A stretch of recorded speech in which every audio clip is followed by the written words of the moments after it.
Okay, it's Friday the, what is it, 17th of August.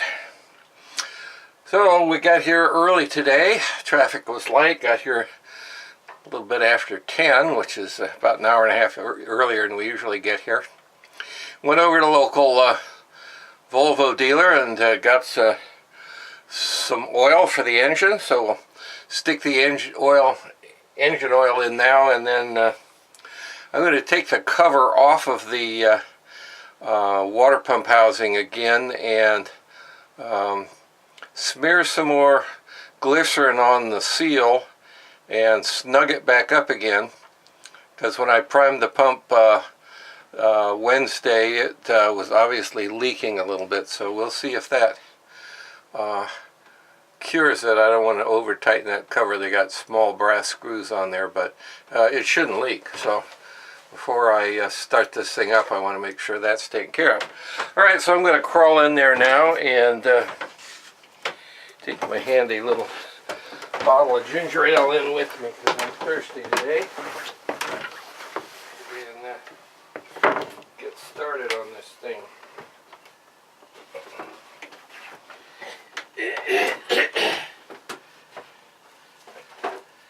Pleasant day today on this little corner of the bay. I'm going to take this out. These supports for the floor come out, which makes it very much easier to work in here. They'll lower my commodious butt onto the seat that Fisher's built into the top of the battery blocks. God bless their souls. And I'm going to reach around here and pull out the dipstick, and it's still just as dry as it was before. No reason it shouldn't be, but anyway, so this engine, according to the book, takes between 5 and 6 liters of oil, which is a gallon and a half where most people come from, who are still using the American version of the English measuring system. It's not imperial gallons, it's American. But anyway, so we'll put in a gallon, 4 liters, and let it trickle down there. Check it with the dipstick. I think that should be to the bottom mark on the dipstick, and then there's one more mark, which I think would be 2 liters above that.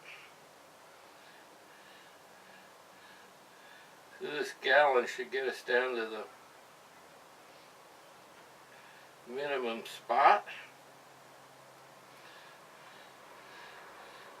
The manual calls for 20 weight oil, which is virtually unobtainium except for farm equipment. So I would have opted for a 1530 in a conventional kind of an oil. But I went to the dealer and they had 1540, and that's what they said to use, so I'm going to do it. And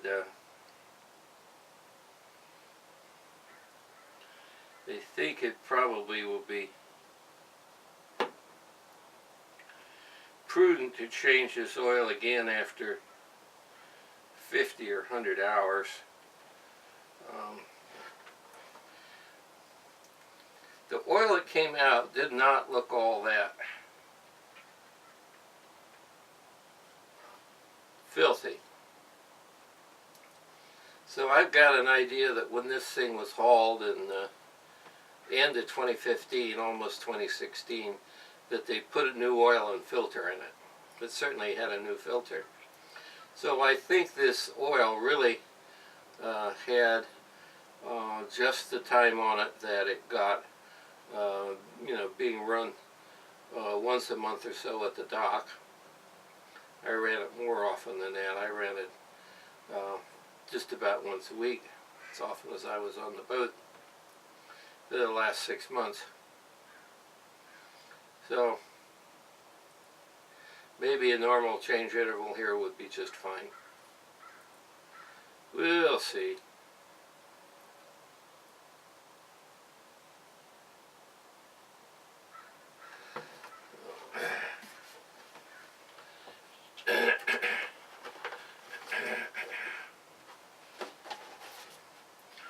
Now with this part of the cabin so there, I can't see to put the dipstick in. Maybe I could do it with the mirror and the flashlight.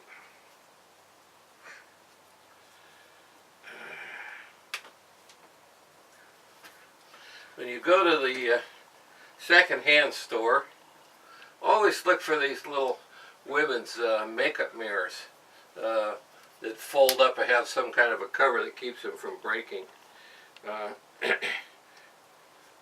Just the handiest thing since sliced bread, and you can put it in your toolkit without busting it pretty much most of the time.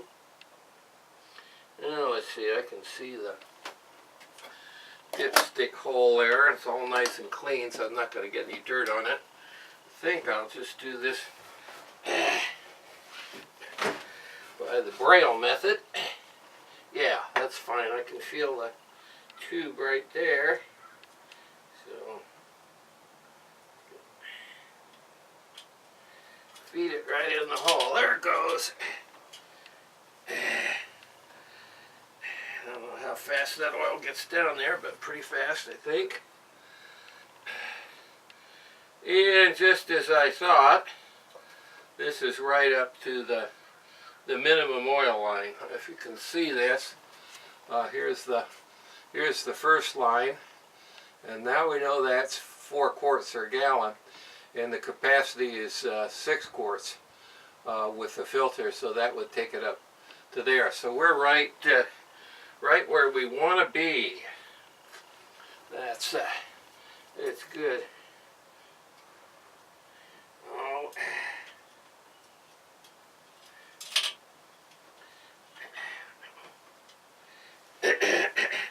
We realized the other day that Helmets Marine, the local Volvo dealer and marine mechanic place, had given me an online link to the service manual for the engine. I'd forgotten all about that. So went and reviewed that the other day to double check the capacity. The thing I have on the boat is the parts manual, which gives an excellent exploded picture diagram of every part of the engine and how it goes together and all of that. But it doesn't have things like capacities and tolerances and things like that. So, but the manual does. So I went in there to I gotta pull this.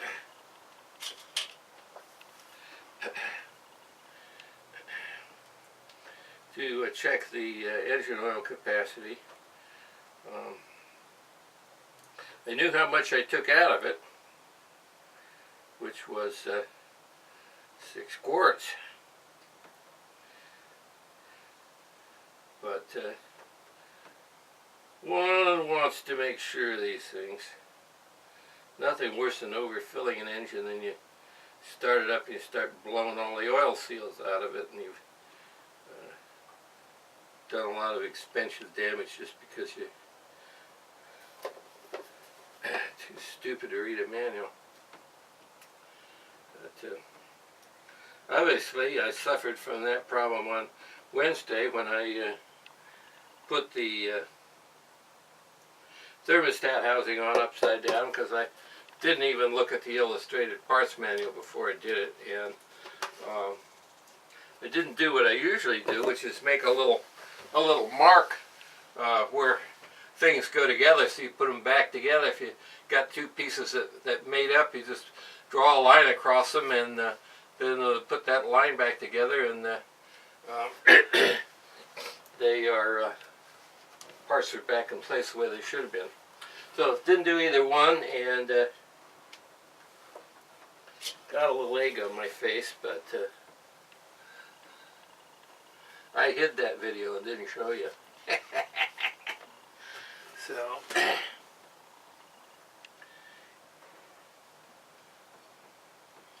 made a new video after I put it back on. Okay, so we're good.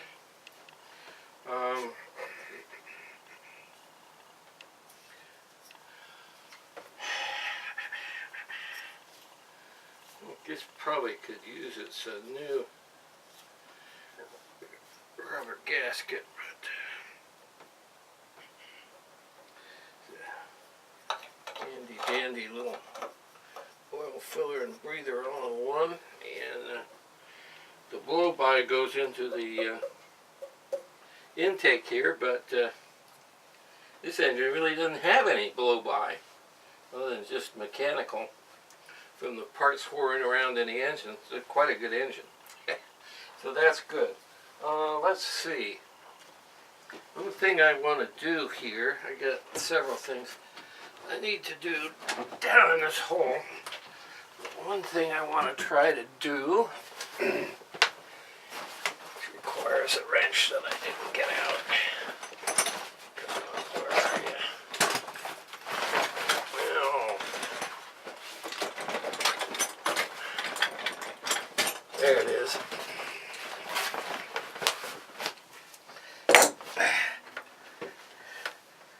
Since I lectured you all the other day about inspecting all the elbows, I'm going to take this one off if I can get it off, and make sure it's clear.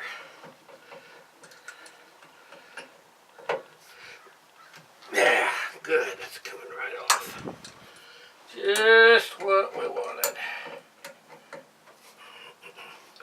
This is a nice elbow that's got flats on it, designed so that you can put a wrench on it easily, and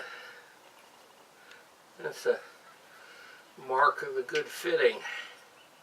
Oh yeah, oh my, that's I don't know if you can see it, but that's quite clogged up.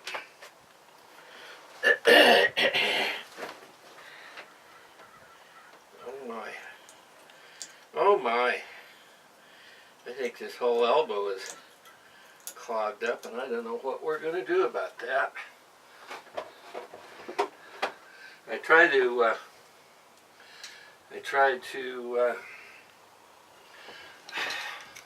squirt the hose through here, and it did not want to go through.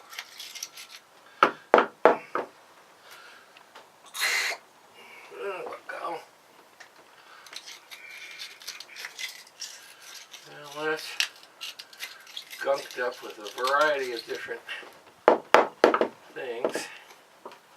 Oh, I know what I forgot. I forgot to bring the hose up here so that I could prime this pump again. That's it. I got to take it apart first, and now this elbow is clearly gunked up. I'm afraid I may have to remove this elbow, which I don't think is going to be very damn easy at all. in order to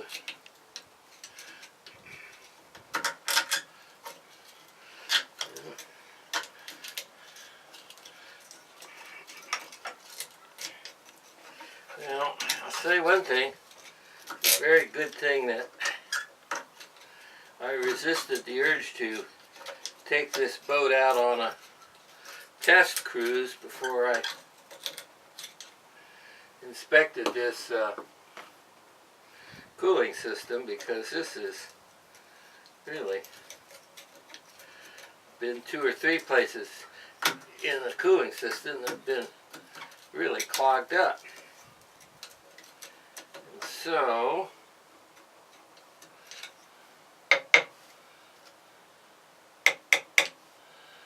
one wonders, what the hell do you do about this? Now I'm in my I don't know zone here. Not the I don't care zone, which is pretty easy for me to get into, but the I don't know zone.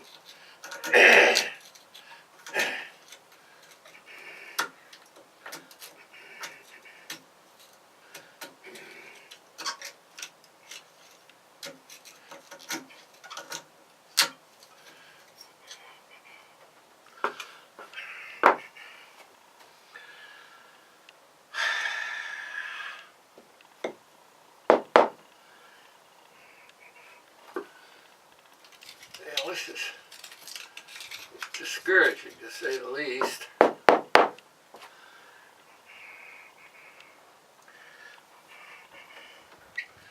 going to try blowing through this, because it's about the easiest way to test it that I can think of.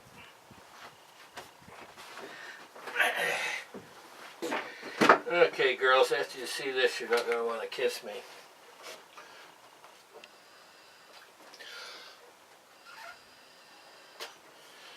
Well,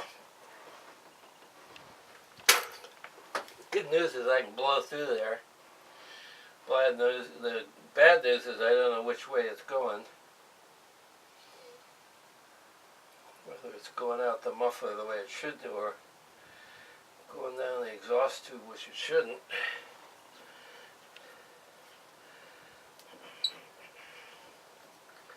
But I think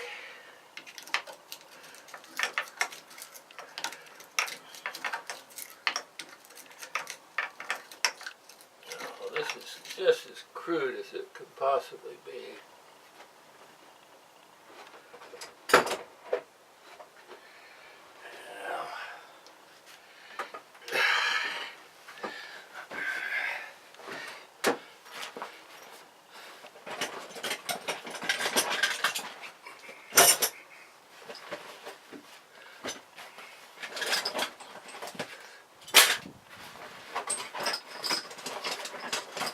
Take out all my tools because I wasn't going to need them, right? Yeah, right.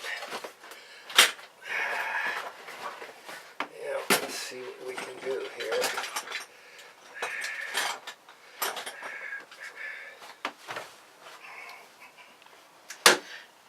Oh, the other tool I want.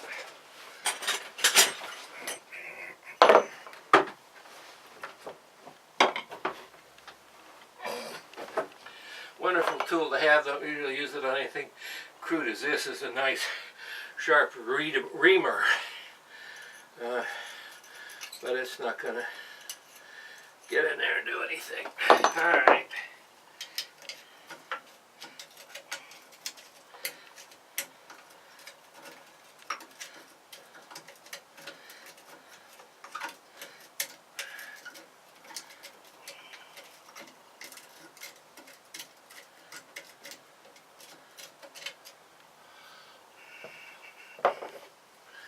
Huh. I don't know what to think here.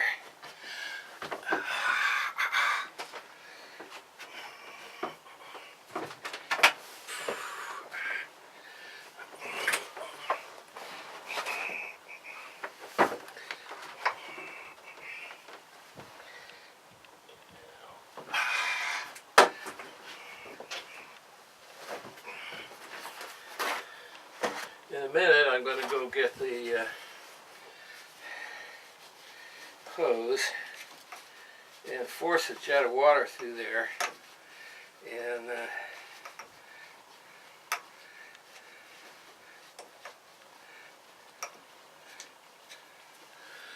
what amazes me is that any cooling water was passing through this at all. It was just a trickle. It never seemed like enough to me, but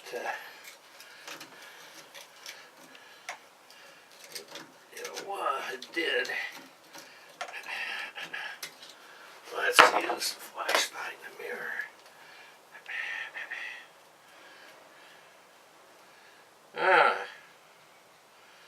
Oh my.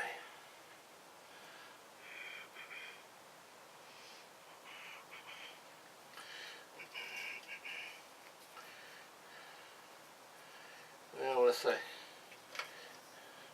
Not going to stop what I'm doing to get the other camera to show you what's going on in here, but this is funkadelic. I need a piece of wire or something. You know,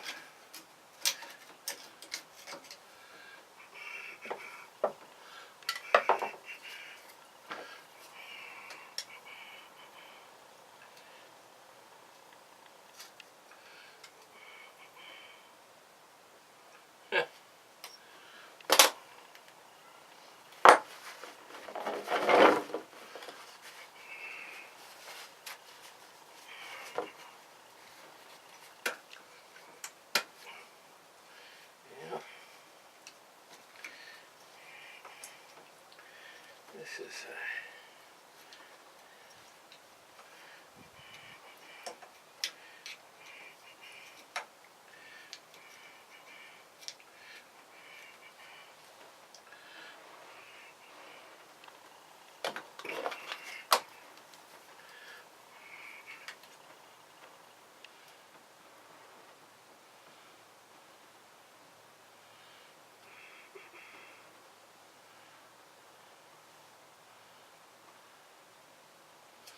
this is really pretty crusty in here, and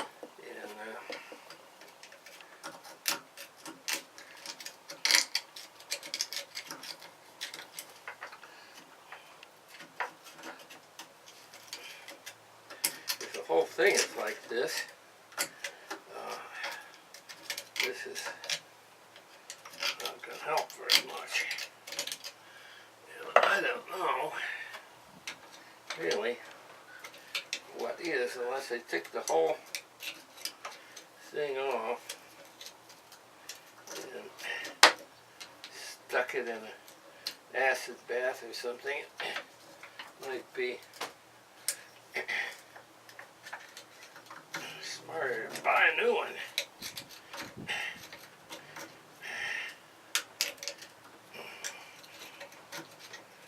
Well, I think I'm going to turn the camera off because this is going to take a long time and not be very damn interesting.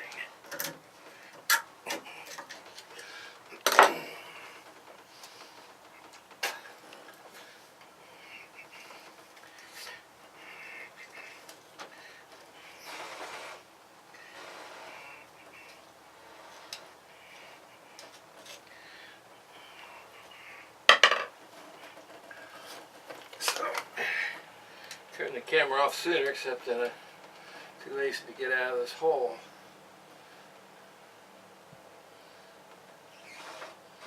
Well, we're getting there, but it seems pretty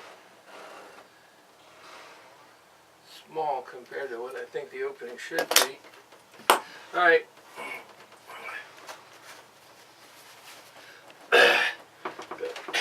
Turn the camera off here while I work on this some more and figure out what to do. That's the main part, is figuring out what to do.